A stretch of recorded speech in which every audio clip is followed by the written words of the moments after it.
As the movie begins, we are introduced to Dominika Egorova, a lead ballerina for the Bolshoi company in Russia. The privileged company takes care of her and her mother by offering benefits such as living arrangements and medical insurance for her ailing mother. One evening, Dominika leaves her mother in the hands of her caretaker, Leni, and heads to work. Upon reaching there, she hastily gets ready for her performance before welcoming the guests, among whom is her uncle, Ivan Egorova. It turns out that Ivan is the deputy director of the Russian intelligence service, better known as the SVR. He praises Dominika and presents her to Dmitry Ustinov, a Russian gangster. Then, after requesting a photo with Dominika, he touches her inappropriately on her bare back. Shortly after, the show begins and Dominika captivates the audience with her graceful and mesmerizing performance. However, the performance is cut short when the lead male ballet dancer leaps off the dance floor and lands on her leg. Dominika is subsequently taken to the hospital and undergoes emergency surgery. After a few hours, the poor girl awakens to discover that she will never be able to dance again due to her severe injuries. Now, Dominika breaks down in tears as she loses her career prestige and position in a matter of seconds. We are then introduced to Nate Nash, who is a CIA agent working in Russia. He is seen waiting for a phone call, which turns out to be a cipher. He promptly deciphers the coded audio and draws his gun from underneath his desk before leaving to meet with a Russian intelligence mole, codenamed Marble. During the evening, the two arrive at their rendezvous and approach one another from opposite directions. Marble cautiously hands Nate something as the two cross paths, then walks away. Just then, a police car pulls up, and Nate erratically fires a gun in an attempt to create a distraction and help his contact, Marble, make an untraceable escape.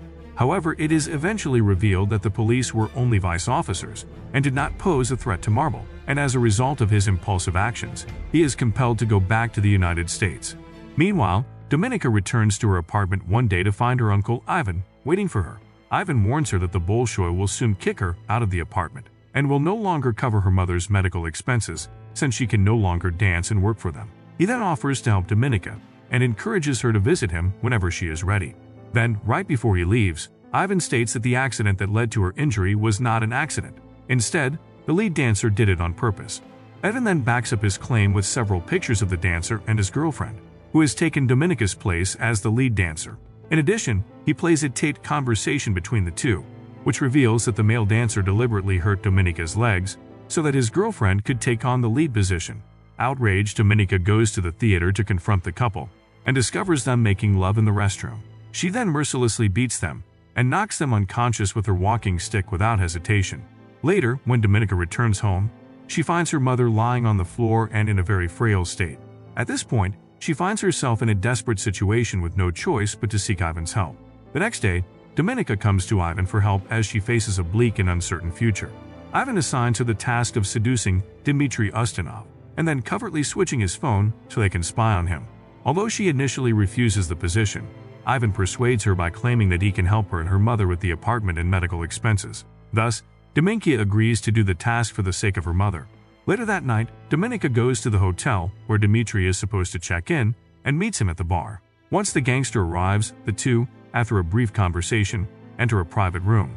Dmitry commands Dominika to take off her clothes before brutally assaulting her. However, they are interrupted when an SVR agent authorized by Ivan shows up and strangles Dmitry to death. Dominika then lies there, horrified, as the gangster's blood drips on her before the agent takes her away. Afterwards, Ivan approaches and upset Dominika and claims that he didn't warn her, though he was aware of what would happen in that room, because she wouldn't have agreed if he had. He then callously presents her with a choice: join the Russian intelligence service or be executed for having witnessed Dmitry's assassination. Dominika knows she has no options at this point, so she accepts his offer to work as an SVR agent. Following this, Dominika is transferred to State School 4 to start her Red Sparrow training. This is the institution that specializes in grooming young people to murder through seduction and psychological manipulation. During the class, Dominika and another man named Victor are asked to strip in front of the entire class. While Victor complies with the orders, Dominika hesitates, for which the matron chastises her. Meanwhile, Nate returns to Washington for his debriefing and is barred from accepting any further overseas projects. Following that, Nate claims that he has been working with Marble for 3 years and that his contact won't speak to anyone else. Given that Marble refuses to cooperate with any other CIA agents, they send Nate to Budapest to regain contact with him and persuade him to communicate with a different agent. On the other hand, Dominika continues her training by acquiring skills to use and track various chemicals, shoot, and pick locks. One day, Matron asserts that every individual is like a puzzle with a piece missing, so a red sparrow has to understand the other person's true need before fulfilling it. She then instructs the students to entice the soldiers presented before them, and Dominika chooses a quiet boy for the task. Afterwards, a fellow sparrow walks in and attempts to assault her as she is taking a shower. However, she immediately rips the shower handle off and relentlessly beats him with it. Meanwhile, Ivan meets with his superiors, General Kortnoy and Colonel Zakharov, to discuss Nate's transfer to Budapest and how they intend to track down Marble through him. As a result, they decide to fly someone to Budapest on a mission to win Nate's trust and disclose Marble's identity. Despite Dominika's inability to abide by the matron's orders, Ivan and General Kortnoy decide that Dominika will carry out this mission in Budapest. Days later, Dominika flies into Budapest, where she lives with Marta, another sparrow. Then she starts visiting the same pool that Nate frequently goes to. Despite Nate's initial attraction to her, Dominika plays hard to get and even fabricates a lie about working as a translator for an embassy. That one day, she doesn't see him at the pool, and the receptionist informs her that her ID is missing. Apparently, Nate seems to have uncovered her true identity, so he informs his superiors that Dominika has been going by several names and that she is connected to Ivan. Despite the initial skepticism of his superiors, Nate eventually wins them over by arguing that she is valuable and that he can use her friendship to gain information. Later, Dominika inspects Marta's room and learns that Stephanie Butcher, the chief of staff to the U.S. government, has assigned her the task of buying confidential intelligence. Meanwhile, Nate invites her for dinner, but instead of going, she waits outside for him to leave. She then follows him inside his apartment, pretending to cry. Now, Dominika starts kissing Nate, but he takes control of the situation and asks that she go back home. The following day, Ivan meets Dominika to inquire about her progress with Nate. Dominika then explains to him that she is getting to know Nate more and better as they become friends. In addition to this, she lies to him to buy herself some time, claiming that she is also collaborating with Marta on her Stephanie Butcher case. Later, Dominika arrives back at her apartment to find Marta executed for revealing the specifics of her assignment. She is then warned that if she doesn't provide results, she would face the same consequence. Thereafter, Dominika pays Nate a visit at his house when he confesses to knowing her real identity. She also reveals her side of the story, emphasizing the fact that she had to become a spy solely out of concern for her mother's safety. Hearing this, Nate offers her to join his team as a double agent, vowing to protect her and never to treat her the way her uncle does. Dominika agrees to this, and in the heat of the moment, the two make love to each other. The next day, the CIA conducts a lie detector test on Dominika, and she passes it. Once they accept her, she proceeds to demand payment. They initially laugh at her, but change their minds when Dominika informs them she can offer them Stephanie Butcher, who is sending the information to Russia. After this, Dominika travels to London with her boss to meet with Butcher and finalize her transaction. As per Russian demands, Butcher sells the information for $250,000, but Dominika secretly exchanges it.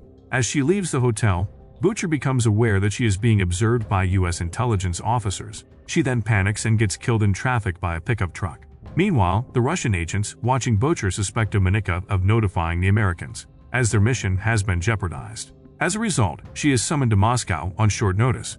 But by the time Nate discovers Dominika is in trouble, it is too late to help her. Dominika is then tortured for several days and interrogated about whether she provided Butcher to the Americans. When she first denies it, she is stripped naked and put in a room with her hands tied as water is poured over her. She is then struck with a hammer across her knees and arms, followed by her head the second time. Finally, the third time that Dominika denies it, she is threatened with a gun. But when the trigger is pulled, it turns out that the gun was not loaded. Just then, Ivan enters the room and informs her that there is only so much protection he can provide her. Dominika claims that this was all part of her plan to persuade the Americans of her sincerity. She adds that Nate needed a reason to trust her, and now that she has been tormented, he will have no reason not to. Then, Dominika asks for permission to come back and prove her competence with the task at hand. Following this, Dominika returns to Budapest to reunite with Nate, and they share a warm embrace. She then convinces Nate to move her and her mother to America and offer her more money, which he agrees to despite his suspicions about her early release. Later that night, Dominika wakes up to find that Nate is no longer sleeping next to her. As she walks into the kitchen, she discovers Nate chained to a chair while an SVR agent is torturing him and asking questions about Marble. She initially interrogates Nate about Marble and tortures him as well, but while the agent is preoccupied, she ambushes him and frees Nate. The two fight against the agent, and they kill him after a long struggle. Nevertheless, they both suffer severe injuries and are taken to the hospital immediately. The next day, Dominika wakes up in the hospital, and it seems as though her life has come to an end. By saving Nate's life, she exposed her cover to the Russians, and now she has no more cards to play. Later, General Kortnoy approaches her and informs her that he is aware of her involvement with the CIA and that she murdered their agent. She tries to deny the accusations out of fear, but General Kortnoy reveals himself as the Marble. He confesses that he is the source of the information that the Americans are receiving, and Nate fired his gun to defend him the night of the police altercation. Furthermore, General Kortnoy admits that he was once a patriot, but when his wife fell ill, Russian officials forbade an American doctor from operating on her. He claims that the entire government is corrupt, which is why his wife died and he developed a connection with the Americans. Marble then urges Dominika to reveal this cover so she can take his place as a mole and become a national hero, because Marble fears he will be caught soon and does not want to die in vain. Dominika does not respond definitively. However, once General Kortnoy leaves, she checks on Nate and leaves too. Following this, Dominika turns herself to the police and asks to speak with the Russian ambassador. Upon meeting him, she advises the ambassador to contact Colonel Zacharov and notify him that she knows who the mole is. But in exchange for this information, she wants to be a free woman. Later that evening, they arrange a rendezvous at the airport to finalize the exchange, and Nate accompanies her to verify the mole's identification. While still venting his anger, Nate asserts to Dominika that the Russians will never allow them to capture Marble alive. She then argues that someday he will come to understand what she has done, but Nate remains certain that he won't, as he refuses to discard people.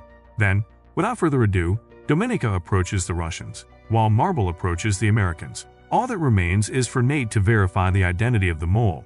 When the bag is removed, it is revealed that the man that Dominika had identified as the mole is actually her Uncle Ivan, not Kortnoy.